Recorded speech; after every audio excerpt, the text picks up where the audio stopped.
This podcast is a quest for well-being, a quest for a meaningful life through the exploration of fundamental truth. Enlightening ideas, insights on physical, mental, and spiritual health.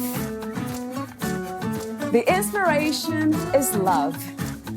The aspiration is to awaken new ways of thinking that can lead us to a new way of being well. Welcome to Body, Mind, and Soul Healing Conversations.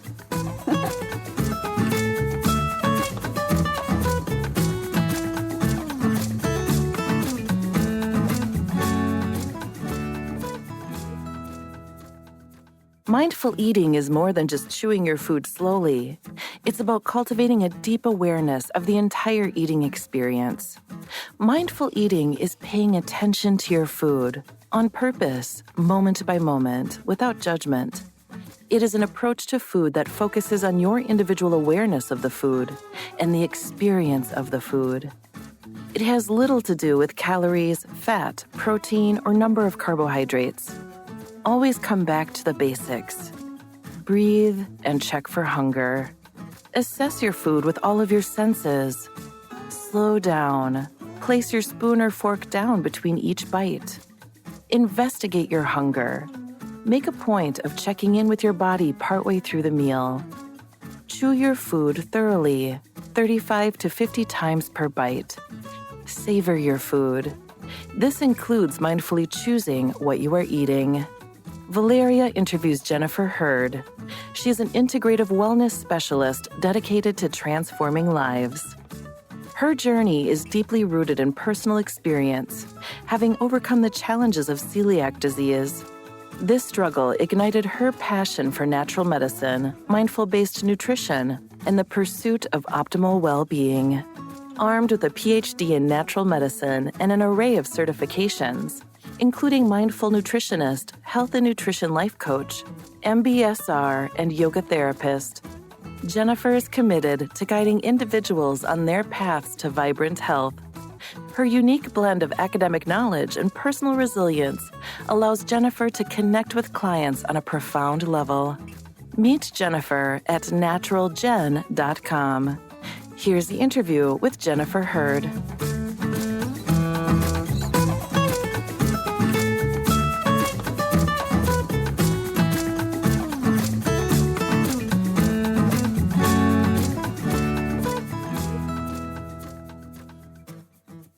In your own words, who is Jennifer Hurd? Well, I'm an integrative health coach.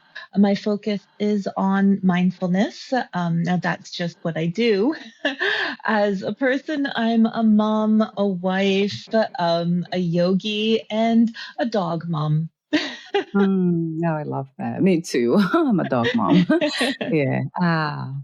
So I read in your bio that the reason why you chose the path that you are on at this time has to do with your own personal experience. And it has to do with something that I actually didn't know, celiac disease. So talk to me for a moment about that experience and how you came to make this decision to do what you do. Like, was that a moment in time or was, let's say, a journey in itself to find this path? I guess it was a journey. So I had always been kind of sick, right? Like since I was little, if there was a cold, if there was anything going around, I caught it, but I didn't just catch it. It would hang on to me, right? Like I'd have bronchitis for 3 months and, and I always had these black rings under my eyes. My mom would call them raccoon eyes. And I was so skinny. Like I'm 5'7" and I stopped growing at age 11. So as you can imagine, I was the tallest kid in my class always, but I was like 100 pounds. And I just always had stomach aches. I always had migraines. And then eventually over the years, after my third child was born, I got sick. Like, I mean, really sick. We quite literally thought I was dying. I was throwing up like 12, 15 times a day. I couldn't keep anything down. And it took a while for them to actually figure it out because they kept trying to do different things and like all the different tests that are run. And it turns out I have celiac disease, which is such a common thing, and it's not deathly. It's not this big thing. I always say, like it's nothing compared to somebody who has cancer. But just for that year in my life that I got really sick, it was really scary. And it was within that, actually I was lying on my bedroom floor because I was too weak to even stand up, that I got the call from the Board of Natural Medicine. Sorry, did I just cut out a little bit? Yes, yeah. Just a Yeah. little bit, but you're back now. Okay. My Yeah. screen just did a weird thing. Mm. Yeah, so it was like I couldn't even celebrate. I was Yeah. so excited that I had finally earned my PhD after years of, schooling and research and that journey, and I was so sick. So it was kind of in that moment that I thought, okay, when I figure this out, this has to be my life goal. It was almost like that was kind of the message in that, saying, well, now you need to help people who are going through Mm. this. Right, right. Wow.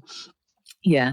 It usually it happens for most of us, which is interesting. Not all of us, but most of us, I would say, on a professional path. I noticed that interviewing so many people that it comes from their own personal experience, which becomes a lot more, in a way, authentic, right? This way of doing this Mhm. work, because you know what it's like.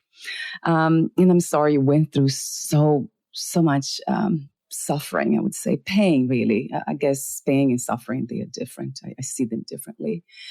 Gosh, I was just kind of imagining when you said throwing up many times a day. What would that? Uh, what did it feel like? For some reason, that stayed with me for a moment to hear. Gosh. And so you found out the reason. So, because with healing, we know that we need to find the cause. That's something that you advocate. I read about your work. We need to find Yeah, what is the cause of anything that's happening. So we're not just treating exactly. the symptoms, as you said, too. So you found out so the problem was celiac. So I never heard about the celiac disease. For those who don't know, like myself, Jen, I would love to hear a little bit more the cause and the treatment. Talk to me a bit more about this disease. Okay. So celiac disease is an autoimmune condition. Mm, It's basically like an allergy. So I can't have anything that has gluten in mm, it. Wheat, rye, barley, most of those kind of grains. Um, it manifests different in different people. For myself, it caused a lot of neurological disorders. So I can't even tell you how many bones I have broken over the years just from dizzy spells, because I would, it'd be walking along and then all of a sudden I would just fall over. mm, And so for me, that was a big part of it. And the gastrointestinal was a little bit more minor. In stomach aches and vomiting and that kind of stuff, just randomly. Like there was no wow. rhyme or reason to it. Yeah. Um, for other people, it affects the way that your body absorbs nutrients. So, like my son is also celiac, it is hereditary, Mm, and just one of my three kids, actually.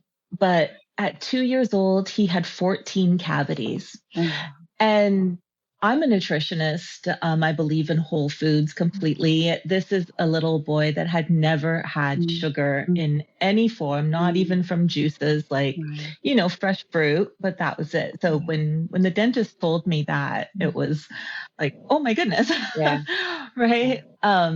So everybody kind of experiences it a little bit differently. In children, it prevents children from thriving Mm, if it's yeah. if it happens early in life. So that's why I was such a thin child and like bags under the eyes. You kind of just always look sickly. Yeah. Yeah. Yeah. Oh. Yeah, it's also sad, right, in a way to hear that about children because they don't know, so they rely on Yeah, the parents, the awareness of parents and educated parents to do something about it. That's wonderful. Yeah, that exactly. they have you, your children have you with that knowledge. So Oh, thank you. okay, so then now I see why you have also. I think it's part of your program. It's celiac disease. Let me see how you phrase. I have your services here on your website. I see that. Yeah, celiac support. Yeah, perfect for those Yeah, newly diagnosed. So yeah, this is part of the appointment bundles in health plans. So I'll mention that yeah. again later on. So going back, I have some open questions for you here. In general, Jen, what is your understanding of being healthy? What is to be healthy to you? I believe that health is fully dependent on the individual. I don't think that there's any one perfect view of health, but I would say that it's more of a balance of all aspects of being. So your physical plus your emotional, even Mm, spiritual. yeah. So that's what I call it wholeness. Is that the same understanding? I wonder if we all have the Yeah, same understanding about wholeness. You mentioned beautifully, I think, at the end of your book. So let me mention the book. I'm all over the place with my notes. 12-week mindful eating journal. At the end, you say that you mentioned wholeness there. And I think I made a note here if I can find it. Yes. So you said under personal growth mantras, that was at the end. You said, I cultivate mhm, health, wholeness, and ease. So you did use health and wholeness, both words, but health it's very much connected to the idea of being balanced in all areas. And I love that you said spiritual. That's what I'm mostly interested in. Of course, I am very educated in the sense of what to eat and exercise, sleep, and how to maintain my brain calm. So I'm very good at it. But there's something about deeper understandings of the nature of reality, of what I am or who I am, and what this is, which we call life, that really has interested, it has fascinated me since I was very young. Of course, it has to do, I would say, it then yeah. has to do with traumas and a lot of suffering too. So, if you don't mind me asking, Mhm. what's your view on spirituality? Do you also bring your understanding of spirituality to your work somehow? I it's kind of interesting. I am an extremely spiritual person. I have been since I was a Mm, small child, probably before most children even understand what it is. right, right. Um, and I like people to know that Yeah. about me, but I don't believe in pushing it on Mm, anyone. So if people have questions, if they want that kind of guidance involved in our coaching or in our wellness sessions, I absolutely am there to support. Um, Spirituality, religion tore my family apart before I was even mm, born. mm. My maternal grandparents are from India, and my grandmother was disowned by her family for marrying a Catholic boy. So my grandfather was Catholic, but Indian Right. Catholic. Right. um, and my grandmother's family were Parsi. So growing up, my grandparents always instilled in me that we have to accept Mm, everybody. Every single belief is worthy of our mm, understanding. And for as long as I can remember, I have explored every spirituality, all of the different religions, and saw the beauty in them. You know, I think that we're all connected on a much deeper level mm, than just what's in front of mm. us. So I love to offer that to people, but I know that it can be a very touchy subject for a lot of people. So I have it there as an offering. And I like to let people know that I completely understand where they're coming from, but it's up to them if they would like that kind of guidance from me. Yes, yeah, beautifully said. I mean, and beautifully stated too, in the practical sense of not trying to push any belief systems or anything on anyone. Yes, Mhm. it kind of let's see, concerns me that we are not open to talk about, have a conversation about the different belief systems that we hold. I Yeah. think that creates a lot of, as we know, conflicts, as you just said, and we see now in our world, wars and all that. And I Mhm. really believe that, Jen, that if it is a belief system, that we need to be more open to conversations. Absolutely. I think open conversation is the key to peace. It really, really is, right? I usually, my guiding principle is truth. So I'm always looking for truth instead of looking for something specifically about a situation or whatever it is, that's the level of desire. I always, well, not saying that truth is not a desire, of course it is, but it's at a different level, I guess, or different. It feels very different when I am in a situation that's challenging and I ask to see the truth instead of Mhm. the situation being, let's say, favored, uh, becoming something that is beneficial to me. So that's something that I usually don't do. I think I stopped doing that about 10 years ago. And it has been very interesting. It takes a lot of courage too, because then you have to be open enough to see the truth, listen to it, to um, and let it be what it is a lot of Yeah. time because we can't do much about certain things. Yes, So, that's very okay, true. right. I think that's a different conversation, a different podcast interview. So let me move on to something else. So you have a PhD in natural medicine. So for those who don't know exactly what that is, which to me the name, that natural medicine says it all. But what is the meaning? How would you describe what natural medicine is in a relatable Okay. way? So I think most people are more familiar with a naturopath.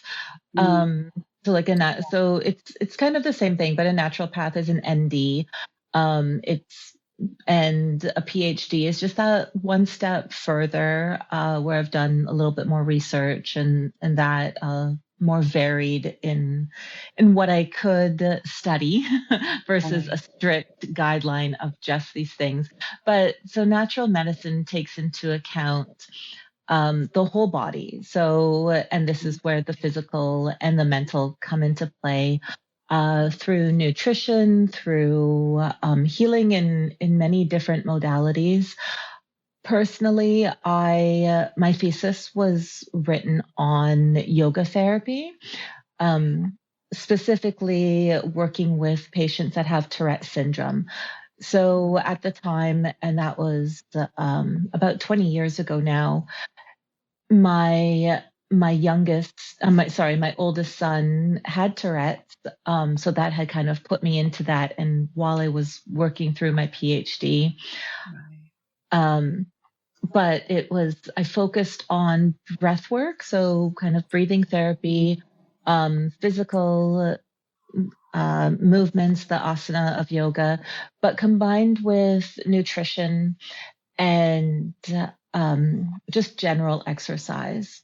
So that was kind of my main focus, but many people focus more on the nutritional side, on homeopathic modalities, and that as well. Right, right. I love that though, that you bring so many tools per se into this uh, the healing process. So that's so beautiful. I love the. I was looking at the new book that you have on Amazon, Breathful Serenity, Yeah. a guided breathing journal. So that is so fundamental, isn't it? We forget to. Not to breathe. I don't think we ever forget to breathe, obviously, but we forget to pay attention um, to our breathing. And sometimes it becomes very shallow, which is not helpful in stressful situations. Yeah. So, Yeah, talk to me for a moment about that. I know we're talking about the main book. The book of discussion today is a 12-week mindful eating journal, but I would love to for you to talk to me a bit more about breath and breathing. Why is it so important? Okay, and you're absolutely right. People forget to breathe, and it's a funny thing because it is a very natural thing. It happens Right. on purpose all the time. We just Yeah. breathe, but uh, our lives are very stressful. Just as in Yeah. general in the 2000s, right, where everything seems to Yeah. cause stress, and many adults get to get to adulthood through stressors, from elementary school through high school and then just into the working life. And our bodies get stuck in kind of this stress breath state. And like you Mm, mentioned, the shallow breathing, and it disrupts every system of the body when your mm, natural state is to breathe too shallow or to have what's a paradoxical breath. So where the abdomen contracts on the inhale instead of expanding and that kind of stuff. There's several different physical manifestations that can happen. And that journal in particular came about because for the last few years I've been working with concussion patients, and the biggest thing that kind of was a similarity between all the different types of concussion, all the different types of people. I worked with small children and with elderly. Um, was the breathing patterns, and by bringing their awareness to a natural breathing state and giving them exercises to help build the the muscles involved with breathing, I was able mm, to help them reduce their concussion symptoms greatly. And so I thought, well, this mm. won't just help concussion patients, like this can help everybody. Because, Right. I know when Right. I get Yeah. stressed, my breathing becomes too shallow. So, Right. Yes. Yeah. yeah. Yeah. It can help everybody for It- sure. And yeah, you just mentioned the stress levels. Yeah, it is quite high. And yeah, do you? I always look for the cause. I love the big picture of everything. um, what is the cause of that? Would you say the modern ways of living, the way society has been structured, or yeah. Oh, yeah, I definitely think so. I think that, obviously it's multifaceted as everything is, but we're in this go, go, Mm, go society. And mindfulness, especially in the Western world, isn't present enough. We're not paying attention on mm, purpose in moment to moment. And, most people wake up with this long list of things that have to get done in the day, and they don't take that moment in the morning just mm, to go, oh, it's a beautiful day, right? yes. So I think that definitely has created this low level, stressful society. Yes, yes, absolutely. I agree. And for some reason, I connect mindfulness, meditation. I do connect them to spirituality, spiritual practices. I see them as a spiritual practice, Yeah. with spiritual practices. Do you see them that way too, Jen? I Or, do. I definitely do. Particularly for myself, right. I have been asked to separate them in different settings depending on where Mm, I am. Um, and I don't really find that beneficial. I think that connection that we have through spirituality to each other is mm, is what makes us human. yeah. Ah, yes. So in a way, we don't need the labels, right? Right, Is that exactly. what? Yeah, you meant? Because a lot of times, yeah, well, when I was planning to host events here in Florida, and then I remember, what's the name? What's the title? And it would come to me all the time. There's science in spirituality or healing in spirituality. But then something, for some reason, I changed. because I think that's what kind of I became aware of, that we don't need the labels anymore. Although I do, why not, right? The word God and all that. I know a lot of people don't even use the word God. They refuse to Hmm. hear that word even. So it's just words, but I know they have this energetic resonance too, and they have meaning. But I think the issue might be that we have assigned negative meaning to so many words, Yeah. and now they become too heavy that we don't even want to hear them. So yeah, spirituality is not one of them for me, but I know religion is. When I talk to people, and that's one thing that they say immediately: I'm not religious, I'm spiritual, because they see within their own understanding, they see that there is a difference between them. It's not Yeah. spirituality is not a there's no rules, right? And I don't think it's more like of a it's this inner discovery, inner Hmm. journey into something that we are not exposed to on a daily basis. For some reason, we are very distracted, and we're always using the sensory perceptions to interact with the world, with this reality. But there is so much Yeah. more. Oh, so much more for sure. Yeah, than just that. So yeah, I do see that. I had to make that comment about mindfulness, becoming even the word awareness, meditation. I see them. For me, they have become spiritual practices. But I know it's Mhm. not. It's today in Western societies we see that a lot of people using those words, and it's not related. They don't say that spiritual, but in a sense, it is. I have to say that it is Yes. spiritual. No, I absolutely agree. It's definitely spiritual. So there's an email that you sent to me. You said, yeah, that's how you wrote. I specialize in mindful eating, and my goal is to help people connect with their bodies. So I guess this is an interesting concept for all of us. Is an interesting one to explore.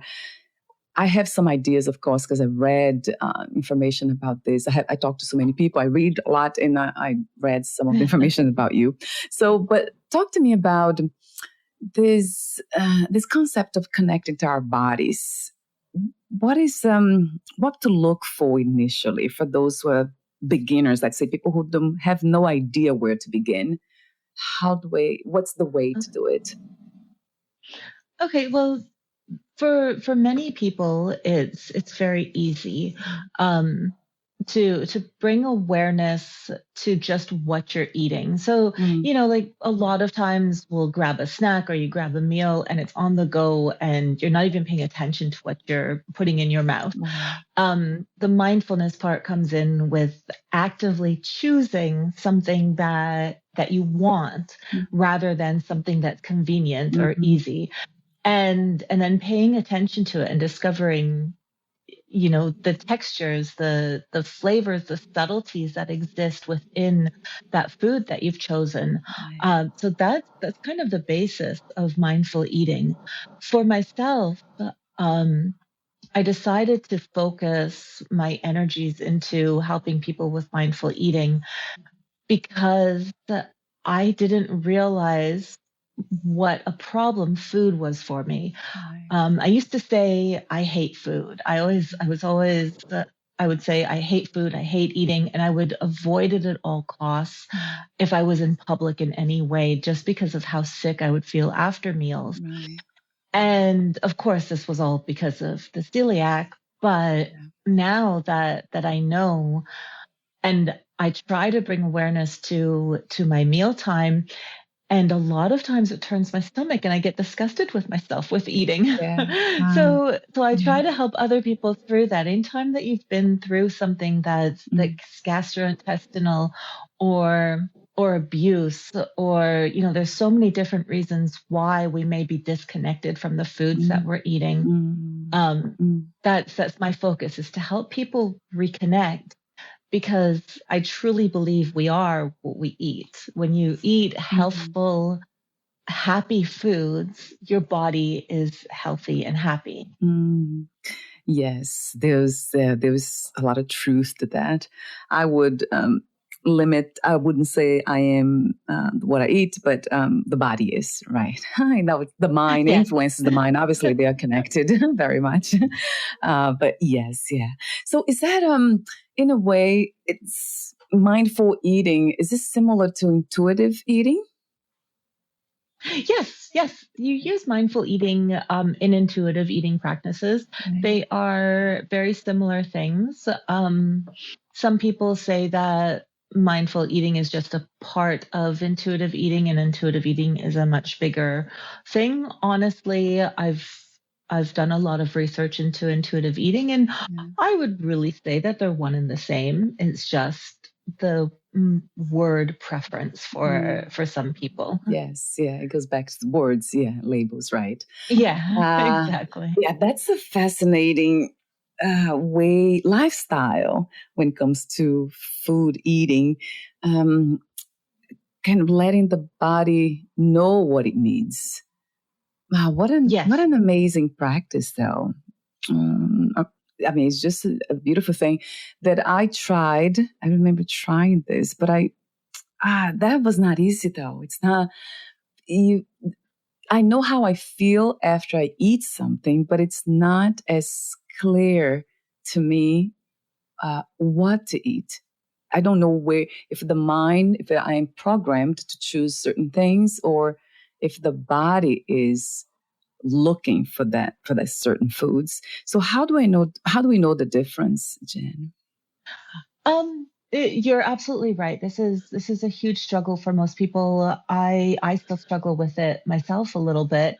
Right. Um, but uh, they're intertwined so greatly. So it is a very hard thing.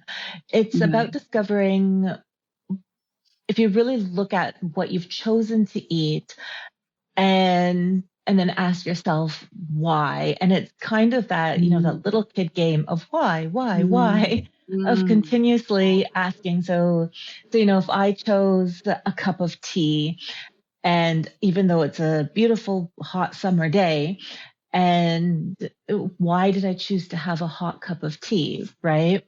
And the question is, well, it reminds me of my grandparents. It brings me closer to them.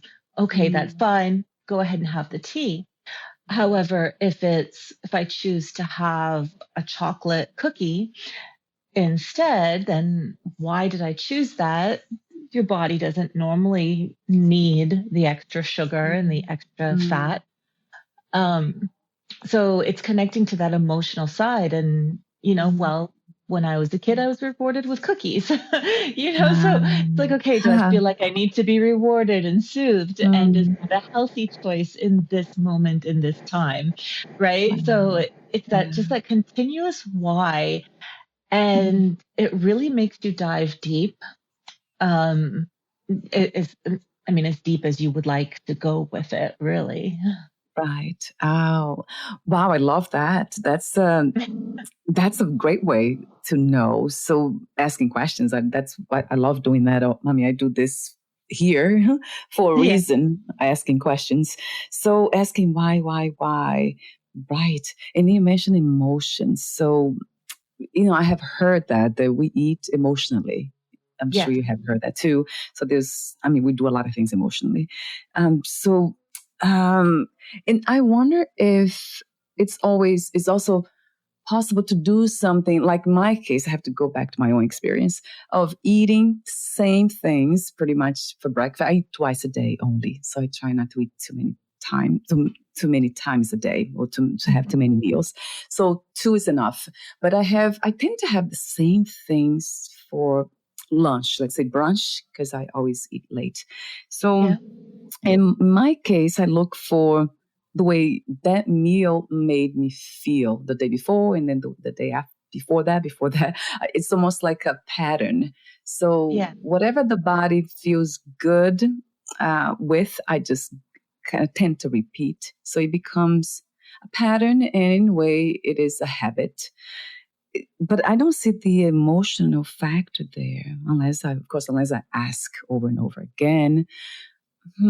Wow, it just made me think now about that emotional piece. Maybe I should ask Yeah. that question. Why do I choose the same foods, same things to eat every time? Because that doesn't There's sound like it's intuitive, right? It's not. no, and Mm. that is the thing. Often we're repetitive because there's comfort in the repetition, right? And Ah, there's yeah. uncomfort in the unknown. So when my Mm. kids were little, our thing was every time we went grocery shopping, the kids always came with us. That was never food was always very important, and we'd make them buy something new, some whole food, just something different that they've never had before. Go home, research it, and learn all about it. And then same thing if we go out to eat. My husband's a chef, so Oh, we eat at home more than we eat out. But if we yeah. do go out to eat, it's trying something different every time. So, we'll Mm. try a different ethnicity, a new place, and it's uncomfortable. It's a hard thing to do, to really push yourself past Mm. those barriers. Yeah. Um, but there's so much that we can learn from being uncomfortable. Yes, that's a good point. I think the only challenge is for somebody like me would be, the mind will question that, saying, if it is working, why do you want to change? So there's always that. Yeah, it feels like it does. As soon as you said the word comfort, yes, something in me said, that's it. you are you are really looking for comfort. And then, the mind automatically will question that too, because I love questioning everything. What about if it's just, it feels good and it's working, and why should I try something that, well, I have tried different things and I didn't feel the same way. I guess that's why I Mhm. went back to eating oats and protein powder that I mix everything, that put berries and all that. So that became again, yeah, it might be a pattern. That's an interesting thing, to think about food. And it's so important. It is important. And to be aware of what we eat and how we eat, our relationship with food. Yes, Eh, exactly. Yeah, I And it love and the it way. is a relationship. Yes, yeah. Yeah. So you talk about that actually. I have the introduction for this episode. It's exactly what I have this, the way you speak about mindful eating. It's having cultivating awareness, deep awareness of the entire eating experience. So Yeah. paying attention to the food on purpose, moment by moment, without judgment. So it's just incredible. It's almost, yeah, it is a relationship Yeah. that you have in what you're putting in your body. And most of us don't think that way. Huh.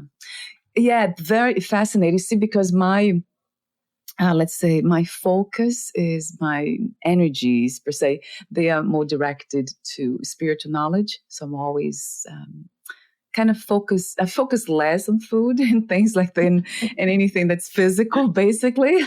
Although I Yeah. do, I try to eat healthy and I exercise and I'm very aware of all these things, but it's not really something that, let's say, I am interested in.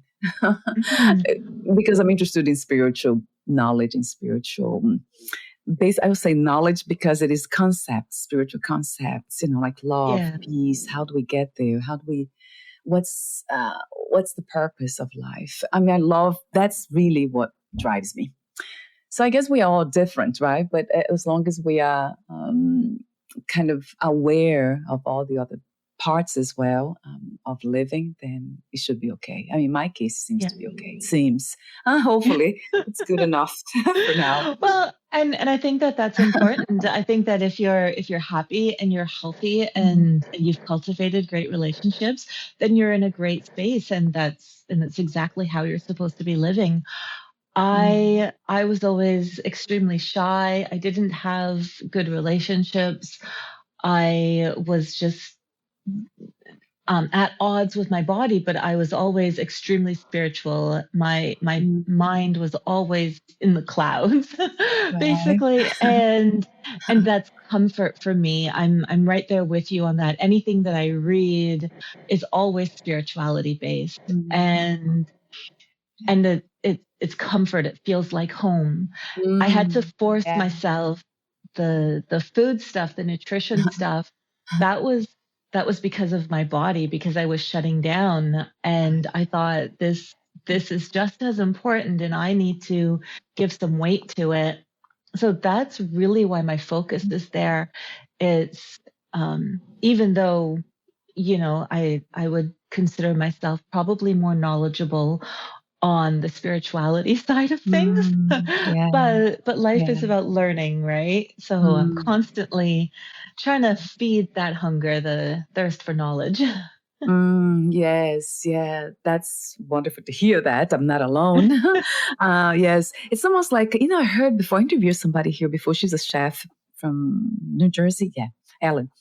She said, I never heard it that way before, but she said there are different kinds of foods. So primary foods and then secondary foods and so on. But she said primary foods are the foods of the soul, like what feeds your heart, your soul, Yeah. psyche. So that just resonated so much because sometimes I forget to eat, food as in rice, all those things. I kind of, Hmm. I'm not hungry for them. My hunger, it's for spiritual knowledge. So I guess but you're right. We have to take care of all parts of being. We cannot just be one thing, focus on one thing only, because this is what wholeness is all about, right, Jen? So Yes, it goes definitely. back to that. So, gosh, I would talk to you forever about these things, especially when the spiritual end. But let me go back to your book. What was let's say, I usually ask this question to everyone. What was the main purpose of writing your book, 12-week mindful eating journal? The main purpose was really, it came out of several different patients that I had. Some of my clients that didn't understand how important food was for the body, but then its connection to mentality, just mental health in general, but also to different ways that they interacted with the world and that. So as I was, as you're going through these sessions with people and you start to see patterns, I thought, this it would probably be a good thing, something that's accessible, because one-on-one coaching isn't necessarily accessible to every person. So in a book format, it's very short. There's not, I didn't try to overwhelm people with too much knowledge in that. In it, it was more it's more a journey of self-discovery, right? Yeah. And so it was kind of came out of that, was trying to encourage people to take control of their own health, and to be able to do this in a more affordable way. Yes, yeah. What a beautiful purpose. Yes, you send me a copy. I love the colors, and it feels very calming, and it's fun because the design too. Because journals are so much fun. You get a chance to express yourself, Yeah. answer questions, write. Writing is a wonderful tool for self discovery and self awareness. So it's Mhm. really beautiful. I love the design, the mandalas there too. It's just beautiful. Of course, I'm speaking of the design because that was the first thing that kind of opened up the space, almost like to invite the information in. I usually we are very. I mean, I'm very visual. I love seeing. I love art. I think that's what it is. And it's in flowers and I love mandalas too. So I Oh saw yeah. that. I saw that there too. Uh, so another thing something that caught my attention in your book. So every week contains, okay, this is in the beginning, journal prompts for your thoughts about food, weekly meal planning pages, a weekly mindset practice, 5-minute journaling prompts, weekly gratitude practice, and then a weekly check-in page plus a couple of extra pages for journaling. The question that this caught my attention. What is the relationship between mindful eating and gratitude? Well, gratitude is a big part of mindful eating because food doesn't just appear on your plate. Mm, There's if you're eating whole foods, there's the farmers that created it. There's the how did it get from the farm to the grocery store, the market, to and then to your own home. There's gratitude to yourself for taking the time mm, to prepare it, right? Instead of just tossing things together, yeah. being present during the preparation process. Um, so there's kind of Mm, gratitude in every aspect of mindful eating to begin with, but just in general, I think that a gratitude practice is extremely important for everybody, whether or mm, not it's with food, because it helps us see how we relate to the world, right? mm, Simple little things. I was at the grocery store yesterday and the cashier was so sweet. She was so bubbly and she mm, literally put a smile on my face. So for mm. me, that was a moment of gratitude in that day, right? Right. So I just Mhm. think that it makes us Yeah. better humans and more connected to find those ways to appreciate other people. Wow, it's so true, Jen. And that's one of the things that I find to as a practice or as a spontaneous kind of expression of being is gratitude when I am in that place of spiritual, let's say, awareness. Then Mhm. it's always there. I know gratitude is just it's a word, but there's a powerful meaning though, and and also an energetic resonance. Yeah. Something happens when we are grateful. It's so something really does happen. The body feels different, more elevated, lighter. It feels lighter. There's something about Right? It does. yeah, yeah. So it's actually working. I mean, I would say that's actually changing in a way the cells, right? They're kind of responding to their state of mind, state of being. Yeah. Yes, And so the definitely. environment around us. Yes, yes. I'm so glad you included that too. And that's another spiritual practice in my view. Yes, So that's a definitely. huge one.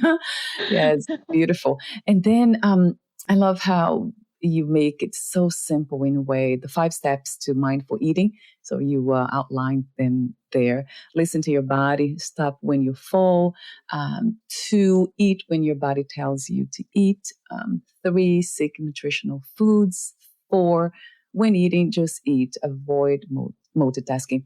That's a challenge for me. It's a I know I challenge for me stop. as well. Yeah, isn't it funny? I always eat. I love eating in front of my computer while I work. You could be just watching something on spirit to talk or whatever it is.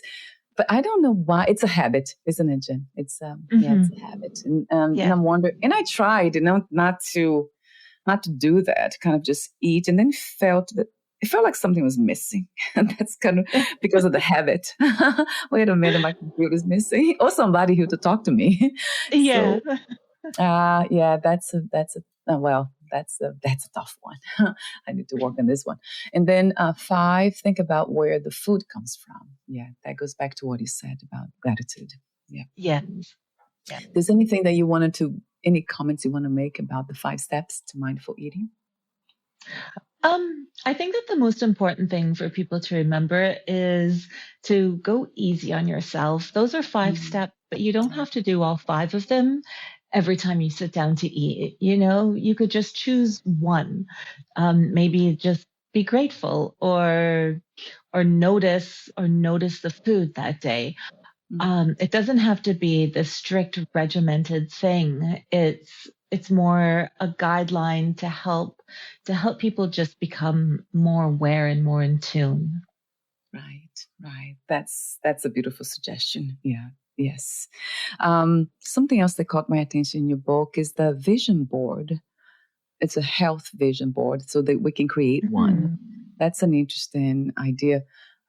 Yeah, because if we can visualize the goal, then it's so much easier to achieve them, to get there, Exactly. isn't it? Yes, definitely. And you're very clear with the steps, what to do. So the journal, it guides us to get to where we need to be. I mean, everything's so clear. I love simple in I love clarity and simplicity.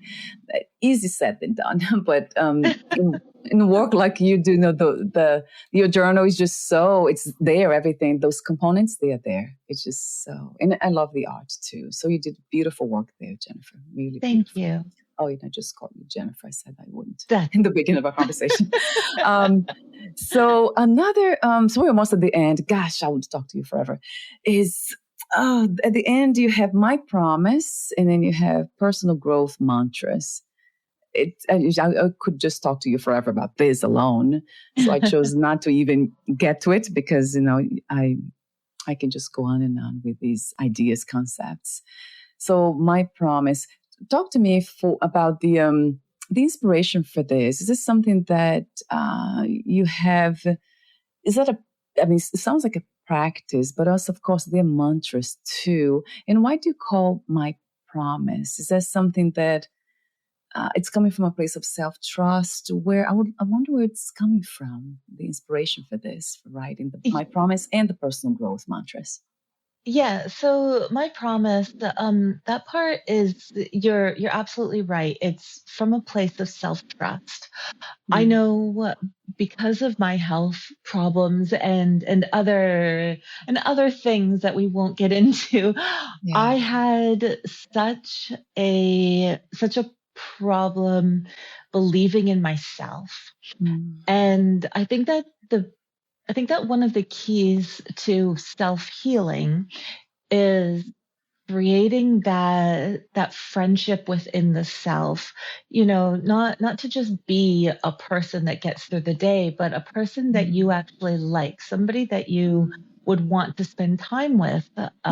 alone. And that's kind of what that was born out of, was that to not just be, but to rely on the self to Mm, kind of say, okay, I'm going to treat myself better, and these are the steps I need to take, mm, kind of thing. And I fully believe in mantras. I think that it kind of raises your vibration, and sometimes we need to tell ourselves things even if we don't necessarily believe it, so that we can eventually believe it, right? um yes. Yeah. So I always include mantras, and I try to help any of my clients kind of create their own, because it's one thing for Mm, me to say, here, have this mantra, but if you can become personally attached to it, it's just so much better. yes. Yes. A billion times to that truth. Yes. And I know that's it depends where we are. Yeah. I remember um, using some of these mantras. Are they similar to affirmations? Are they one and the Oh yeah, same? Yeah, they are. absolutely. Oh, Yeah. okay. Yeah. I remember doing that. But I think it depends on the person too, as you said. And I love the idea that we can create our own too. Hmm. Although your mantras, it just sounds so beautiful as a concept. I love the one where you say, I mentioned it before, I cultivate health, wholeness, and ease. That one just I highlighted here. It just caught my attention because that's something that I love doing. And then Yeah. peace, of course, I deserve to feel at peace in my life. That's a beautiful one too. And then you say, I feel the power of healing moving in and through my body. I Hmm. receive pleasure and abundance with every food I eat. Yeah, and I can sense and hear that the flavor, the perfume of gratitude in all of them. Yeah. This openness, being appreciative of life. So it's highly Hmm. spiritual, that too, that state of being. Thank you so much, Jen, for being you and for doing what you do. Oh, Thank you. thank you. Thank you for being you. You are such a beautiful soul. Oh my God, I feel the same about you. So you're seeing yourself in a way. That's what it is, isn't it? We're just seeing one another, mirroring one another. So services. I want to mention that before we say goodbye for today. programs and courses. So you have Introduction to Mindful Eating, Discovering Intolerances, Changing Your Breath, Take Charge of Your Health. So you have also appointments, bundles, and health plans, lots of them, nutrition pack. You have a private mindfulness-based stress reduction sessions. You have emotional weight. That's an interesting one. We talked about emotions earlier. Celiac support and health challenge. So all this, everything is on your website, naturalgen.com. So I'll have the clickable link on the podcast notes as well. But before we say goodbye for today, Jen, would you like to add anything else you left unsaid? Any questions that I didn't ask? Anything that wants to be here? Well, I think just in closing, I I want everybody to love themselves, to know that doesn't matter where you are in your life, the good things that have happened, the bad things that have happened, that every single person has a beautiful soul within and that we are all connected. And it's important to lean on the people that we feel safe leaning on because we've all been put here for a reason. And that is to help and support each other. Wow, what a beautiful message. Yes, a billion times to that truth. Yes, it feels that way. Thank you so much again, and we'll talk soon. Take good care of your beautiful self, Jen. Thank you. Thank you.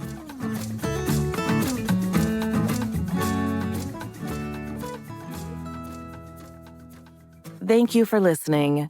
To learn more about Jennifer Hurd and her work, please visit naturalgen.com.